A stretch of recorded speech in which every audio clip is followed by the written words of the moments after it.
Chers bien-aimés dans le Seigneur, que Dieu vous bénisse.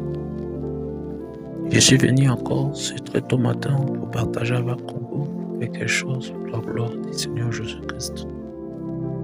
J'aimerais qu'on partage quelque chose, ce que la Bible nous dit. La Bible nous dit que quelle que soit la durée de la nuit, la lumière paraîtra.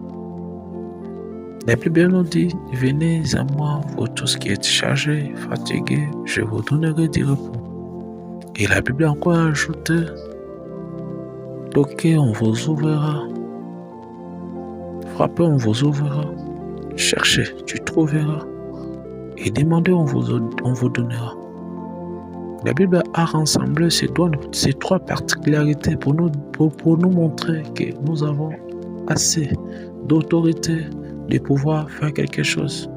Lorsque la Bible dit que quelle que soit la durée de la nuit, que la lumière paraîtra, cela a voulu nous dire, quel que soit le temps de la souffrance, quel que soit le temps de la persécution, quel que soit le temps des maladies, quel que soit le temps de la prisonnerie diabolique ou quoi que sais-je encore, quel que soit le temps où tu souffres, mais il arrivera un jour, la lumière apparaîtra. Et la Bible nous voulons nous montrer quel que soit l'odeur que tu portes, le problème que tu portes. Il n'y a qu'un seul endroit qui est comme l'ambassade ou les garages, là où tu peux venir déposer des choses qui te dérangent, c'est devant la face de Dieu. Et la Bible nous a montré à troisième thèse que cela veut dire que même si tu as besoin de quelque chose après avoir recevoir la lumière, après avoir déposé tes fardons, il y a un endroit qui est bien approprié que tu peux demander, tu peux chercher et tu peux frapper afin que cela soit accordé. Célèbre de mes yeux. Ma soeur, frère, cher révérend, cher honorable, cher ministre du Seigneur, sache-le que quel que soit tout ce que tu fais face ces derniers temps, il y a une seule qui pour nous écouter, pour t'écouter, il n'y a qu'une seule, c'est le Seigneur Jésus-Christ. Il dit, venez à moi, vous tous qui êtes chargés et fatigués. Il dit encore dans sa parole, demande, je vous donnerai. Il dit, si le Père méchant comme vous l'êtes, oui, si le Père méchant comme vous l'êtes, vous savez donner de bonnes choses à vos enfants, et combien plus forte raison. Par là, Jésus avait besoin que nous venions à sa porte pour toquer, pour demander. Là, Jésus avait besoin que nous puissions s'approcher sans même douter de quelque chose, sans même penser de quelque chose, mais lui demandant, et cela va nous être accordé. Le moment est arrivé, le temps est arrivé, ce n'est pas le moment de croiser les mains et de regarder d'autres gens comme rien qu'une personne qui est tentée d'observer l'histoire ou un signement dans laquelle tu te dis que je ne suis pas dans les jeux, je ne peux pas jouer. Mais le temps que nous sommes déserteurs dans le signement du Seigneur Jésus-Christ. Nous avons pleinement l'autorité de parler et de jouer un rôle dans ce monde. Tu n'es pas venu laisser les gens. Tu n'es pas venu assister aux bénédictions des gens. Tu n'es pas venu à être une fille qui va commencer à aller introduire d'autres gens qui s'est mariés. Ou tu n'es pas venu pour être un protocole d'autres gens. Tu n'es pas venu pour que toi tu sois à tout le temps dans le lit de l'hôpital et que d'autres gens te traitent d'autres gens et se fassent la chose bien. Tu n'es pas venu pour dans ce monde pour qu'on commence à te ravir à chaque fois tout ce qui était en toi. Tu n'es pas venu pour que toi tu commences toujours à pleurer que d'autres gens s'épanouissent, que d'autres gens qu'ils commencent à aller dans des bénédictions, et toi tu restes là comme rien qu'un assistant qui assiste dans un certain événement. Mais Dieu t'a envoyé dans ce monde pour une mission appropriée, une mission que tu dois faire. Et cette mission-là, c'est là où moi je vais réveiller ta conscience pour que tu puisses le savoir que la mission que Dieu t'a envoyé de faire, si toi tu ne prends pas en conscience, il n'y a pas personne qui peut le faire à ta place. Donc c'est pour cela que Dieu nous a donné ces trois thèses que nous puissions prendre comme réveil de l'esprit, réveil des âmes, de manière que tu puisses réclamer ce qui t'appartient. Parce que ce qui t'appartient, Dieu ne le peut pas le donner à une autre personne si toi tu ne le demandes pas. Écoute ceci, lorsque l'ange de l'Éternel a descendu pour venir visiter Jacob, Lorsqu'il est descendu pour visiter Jacob, l'ange de l'Éternel n'avait pas descendu pour venir changer le nom de Jacob cette soir-là. Mais compte rendu de la réclamation de Jacob, Jacob l'a saisi avec la promesse. Jacob l'a saisi avec la prière. Jacob a lutté avec Dieu. La Bible est bien dit, la Bible est bien précise qu'ils ont lutté toute la nuit. Ils ont lutté toute la nuit. Et c'est lorsque l'aurore, c'est lorsque le soleil a commencé à apparaître, c'est lorsque les étoiles ont commencé à disparaître que le soleil va apparaître. Et la première étoile polaire qui sort avant le soleil est apparue.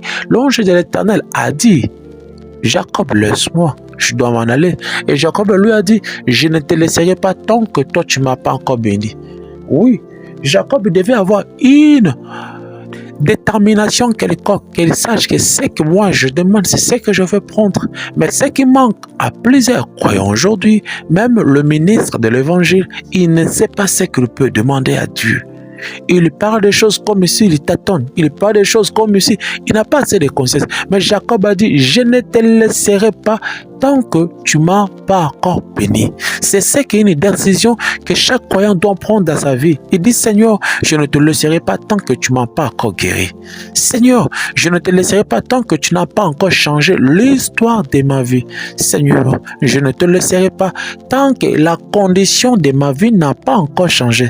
Seigneur, je ne te laisserai pas tant que je n'ai pas encore vu la joie dans ma famille.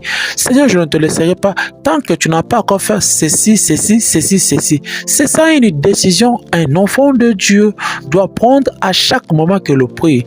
Ne prie pas seulement pour 3 minutes. Ne prie pas seulement pour 4 minutes.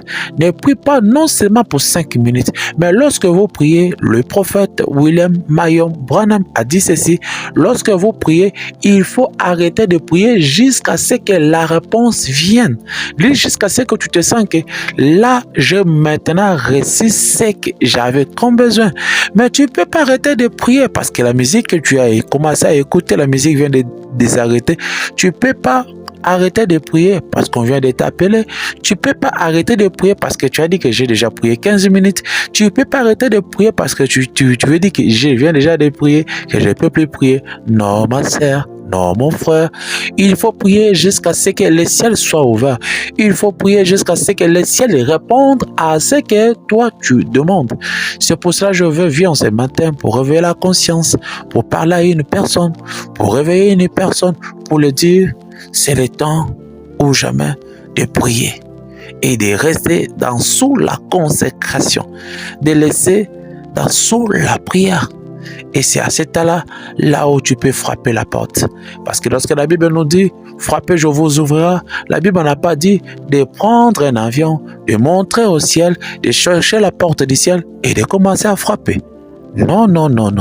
Lorsque la Bible dit « Cherchez, vous trouverez », ce n'est pas acheter une lampe de torche ou une lampe de poche ou une torche pour chercher, pour attendre la nuit, commencer à aller chercher des choses dans des coins de la maison ou tout autour du parcelle. Non. Lorsque la Bible nous dit « Demandez, on vous donnera », la Bible n'a pas dit de sortir comme un mendiant, de commencer à mendiater devant les gens. Non, mais la Bible nous a rappelé ce qu'on peut faire à travers la prière. À travers la prière, tu peux frapper dans le royaume de Dieu Tout-Puissant. Le royaume est pavé d'or. Et par la prière, tu peux chercher jusqu'à ce que tu peux trouver. Dans la prière, tu peux demander jusqu'à ce que tu prends ce que toi tu demandes. Ce qu'on peut faire, c'est à travers la prière. Parce que la prière, c'est la seule place. La prière, c'est le seul endroit. La prière, c'est le seul temps où l'homme peut quitter la terre et monter au ciel pour prendre Dieu et faire descendre avec lui, pour dialoguer avec lui. Car la prière, c'est une dialogue. Car la prière, c'est une dialogue. Car la prière, c'est une dialogue. La prière est le seul endroit là où un enfant de Dieu se sentira toujours à l'aise de se défouler de tout ce qui est comme surménage, stress, douleur, problème, cas de maladie, les choses qui ne marchent pas, les choses qu'il essaie de faire, que cela les portes ne s'ouvrent pas, il se sent condamné. C'est à ton de la prière là où tu peux prendre toutes choses. C'est pour ça le roi Ézéchias, lorsqu'il a reçu le prophétie auprès du roi Esaïe que tu descendras pas de ton lit et tu mourras, mets ta maison en ordre. Lorsque Esaïe a sorti, il n'a pas voulu suivre le prophète Esaïe parce qu'il savait que j'avais une arme plus que le prophétie que je viens de recevoir. La Bible nous dit ceci, il a rien que tourné son visage vers le mur et il a commencé à pleurer amèrement jusqu'à ce que l'Éternel a descendu pour répondre à ses prières. Ma sœur, n'arrête pas de prier tant que tu n'as pas encore reçu ce que tu demandes. Sois comme une femme qui a besoin de quelque chose, qui a besoin d'une aide qui vient de son mari. Il ne laissera pas son mari à l'aise tant qu'il n'a pas encore reçu ce qu'il demande. Sois comme un enfant qui est maintenant enfamé. Lorsqu'un enfant est enfamé, il n'arrête pas de demander jusqu'à ce qu'il prend ce qu'il cherche. C'est le temps maintenant de mettre toutes les prises à côté et d'ouvrir un chemin à travers la prière. Je tiens à vous inviter de venir partager avec nous un moment de la prière. Et nous croyons en ce temps d'un moment de la prière que l'Éternel qui ouvre les éclipses du ciel ouvrira l'éclipse du ciel pour répondre à chacun de tes besoins. Reviens, viens prier avec nous. Je crois que l'Éternel fera quelque chose. Viens partager avec nous ce moment de la prière.